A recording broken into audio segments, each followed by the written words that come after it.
Hello students, this is Ambus sir.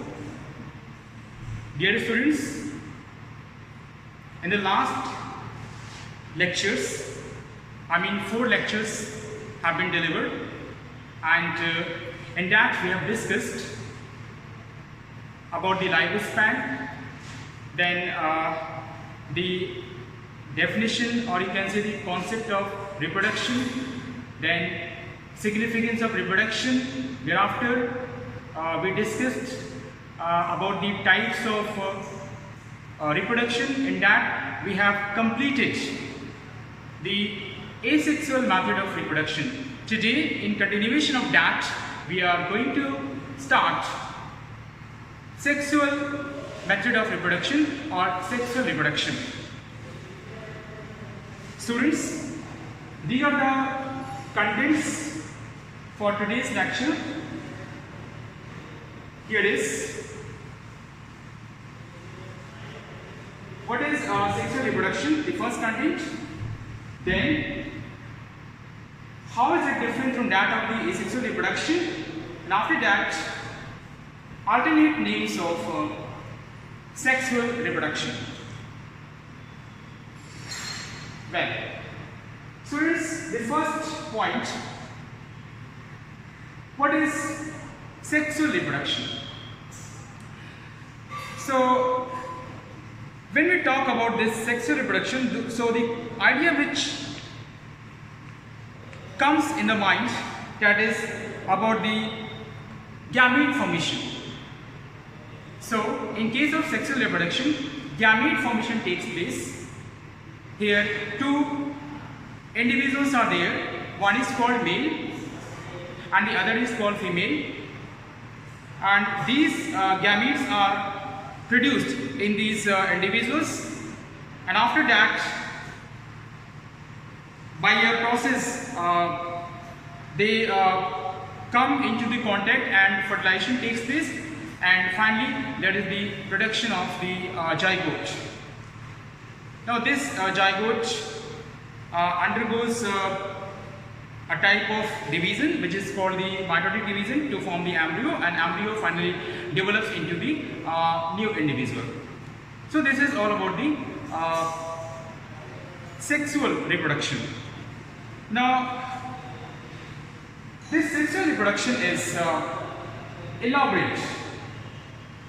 Actually here we are going to discuss how it is different from that of the asexual reproduction. So when we talk about the sexual reproduction, it is elaborate, means it is very you can say defined, or very vast information is there, complex, and also the process is very slow. Now when we talk about the clone formation, so as in case of the sexual reproduction, two individuals are involved, one male and other one is female. So they contribute their genetic material, and in this way whatever offspring is produced, that is not going to match with that of the any of the parent, or they also not match amongst themselves. So in this way the concept of clone is no longer established when we talk about the sexual reproduction. So in this way it is different from that of the asexual method. Finally, alternate names of sexual reproduction. Students, sexual reproduction has 3 different names. The first you can say that is the amphimixis. One name is there, amphimixis.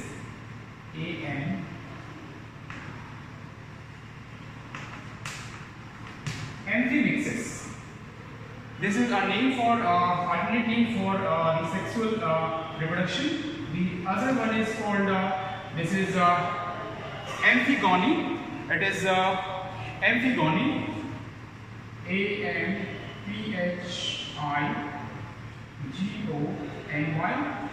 and the last one is called syngenesis. Genesis. Now let us try to understand what is the meaning of these different terms. Like when we talk about amphimixes, so this is a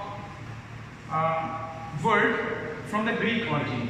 When we try to understand here, so amphimixes is made up of two root words. One is called here is the amphi, one is the amphi, and other one is the mixes. Amphimixes. Amphi means both, and mixes means union. So here we are getting this concept that here two gametes mix and they give rise to the new individual in the form of zygote. So it is the called in this way the sexual reproduction can be called as the amphimixes. Next is amphigony. Amphi again here it is made up of two root words. The amphi is a Greek word which is the meaning again it is both, and this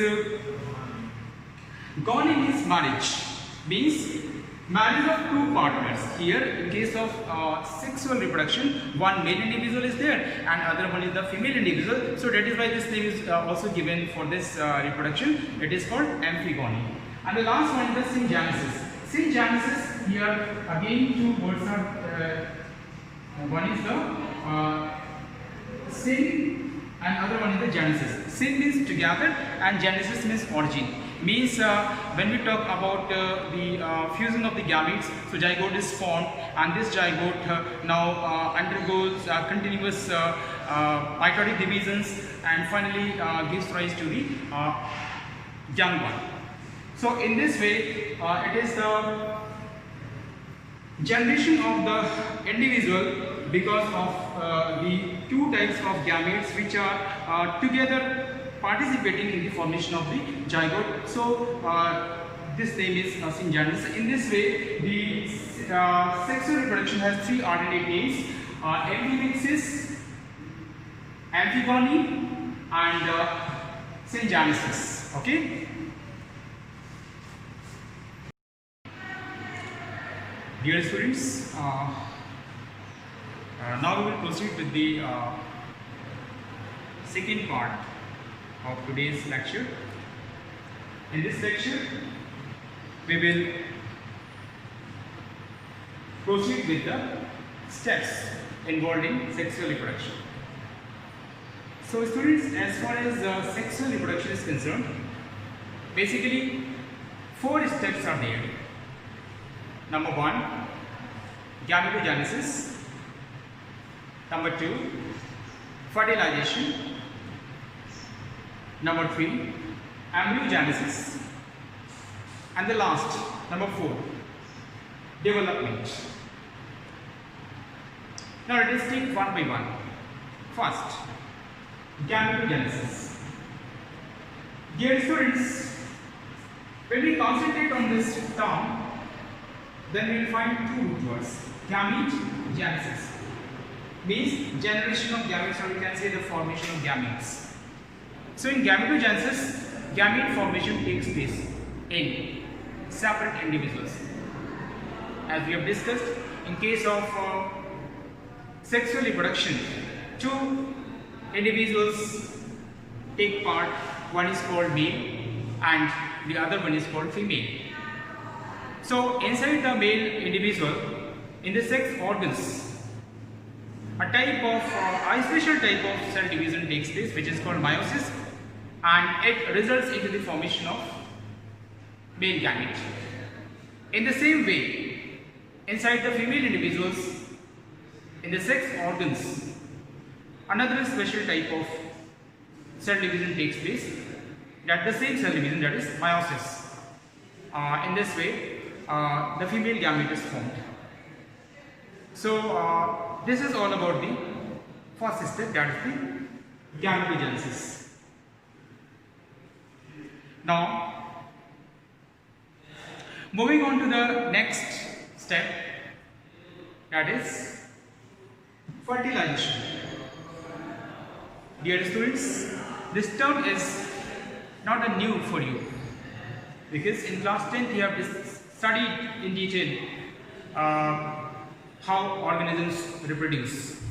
There is a chapter in this name.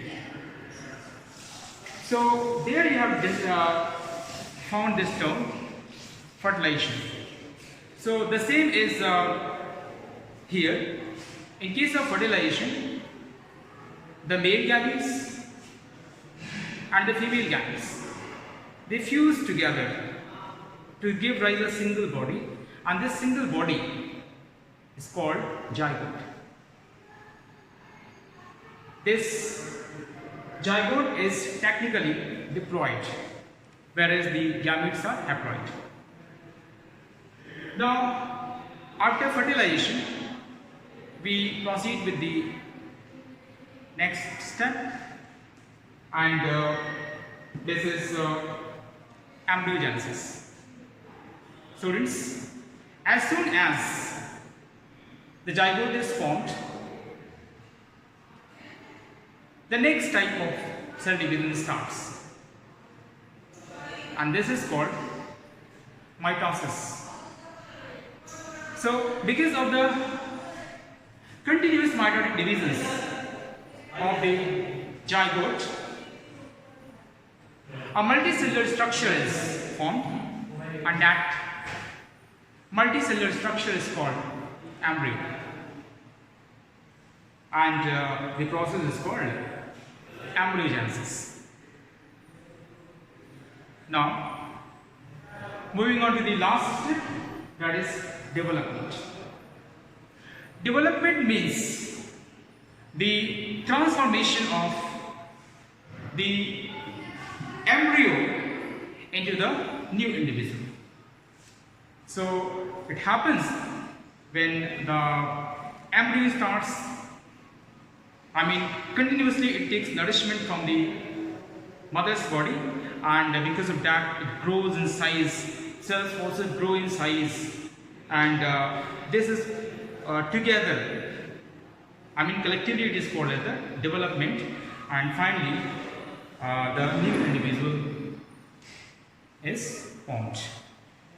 So this is all about the development. So students, these 4 steps in this way together constitute the sexual reproduction. So okay, students, now we will proceed with the last part of today's lecture, and here we will discuss similarities in pattern of sexual reproduction. Dear students, it has been found that the diverse organisms like plants, animals or fungi differ greatly when we talk about morphology, internal structure or physiology. But when we talk about sexual reproduction, surprisingly they share a similar pattern which can be well understood by the following subpoints. So the first subpoint is juvenile or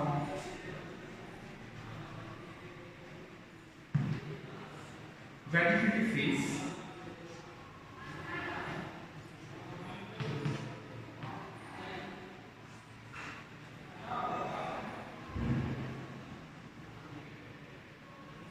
Next,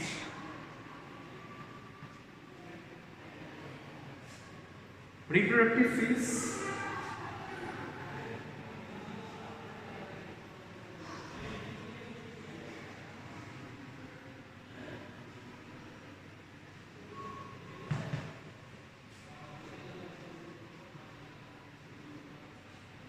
In reproductive phase, there are 2 subpoints. One is the flowering,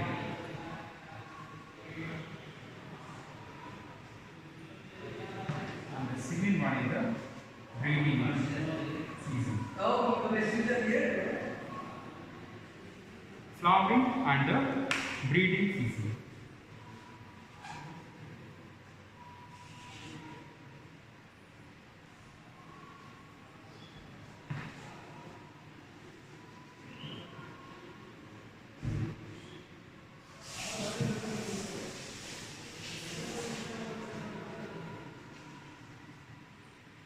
and this last one is the aging or senescence.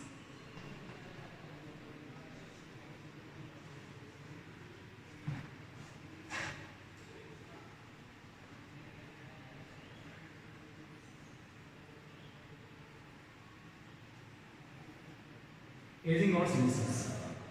So let us see one by one. Juvenile phase or vegetative phase. So all the organisms which undergo sexual reproduction. So before sexual maturity means starting from from the zygote, you can say the formation of the organism's body starts, and after that birth takes place, and then it attains a defined span of time till it becomes reproductively mature. So this span of time is called juvenile or vegetative phase. In case of the animals, this span of time is called juvenile phase, and in case of the plants, this span of time is called vegetative phase. So this is found in all the organisms which undergo sexual mode of reproduction. The first phase in their life, that is the juvenile phase or vegetative phase. Now this is followed by the reproductive phase. So reproductive phase, there are two parameters to identify that reproductive phase has come or not. So when we talk about the flowers, when we talk about the higher plants, so flowering is the condition. Because of that, it can be predicted that the reproductive phase has been achieved. Here some information I would like to share, that some plants exhibit unusual flowering phenomenon, like when we talk about the bamboo plant.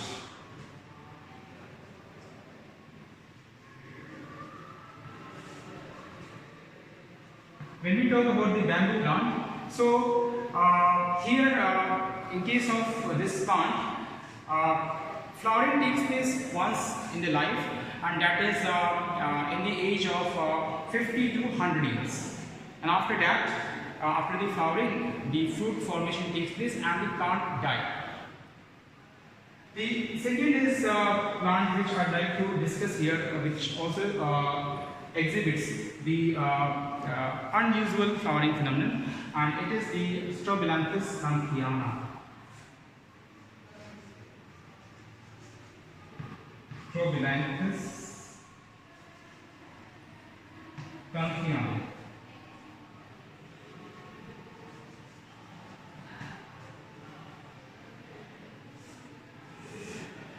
Strobilanthes conchiana is, it flowers once in 12 years.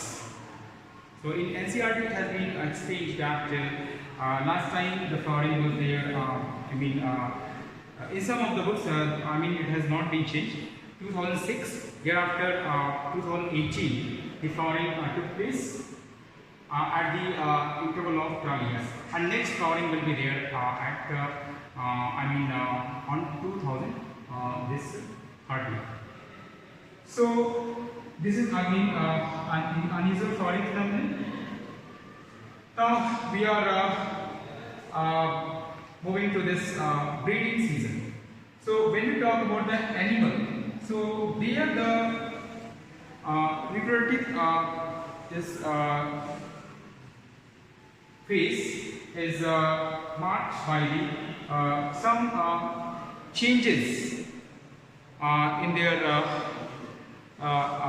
body. You can say the physiological changes are there, some morphological changes are there, and because of that they acquire the reproductive phase. So in this connection, I'd like to two different type of cycles which occur in the sex organs, you can say, or which occur in the reproductive system. Like one is the estrous cycle and the other one is the menstrual cycle. So all the non-primates, and they in their this reproductive system in the ovaries or in the reproductive tract, uterus, some changes occur in terms in cyclic manner, and that form the estrous cycle. And this estrous cycle is you can say it is seasonal. It happens in some defined specific time in a year. So and during that the formation reproduction takes place. Now when we talk about the primates, so in primates there is another type of cycle which is called menstrual cycle. So menstrual cycle it is a continuous cycle. It is not a seasonal. It is starting from the reproductive phase till the old age. This continues. So in breeding season, these are the physiological changes which have been found, which are the and these actually telling us the arrival of this reproductive phase. Now this here I'd like to tell you that in case of the breeding season, two conditions are there: continuous breeding and this seasonal breeding. So seasonal breeding takes place in this estrous cycle, and continuous takes place in the menstrual cycle. Now moving to this the last step, this is the aging or senescence. So it is defined when these cycles, means the estrous cycle and the menstrual cycle, they come to the end. So that very point, they that is called the old age or senescence. In case of the animals, normally we take the term aging, and in case of the plants, etc., we take the term senescence. So in this way, these are the three different points, you can say, on which all the organisms which show sexual method of reproduction, they are similar in all respect. So this is all about this part.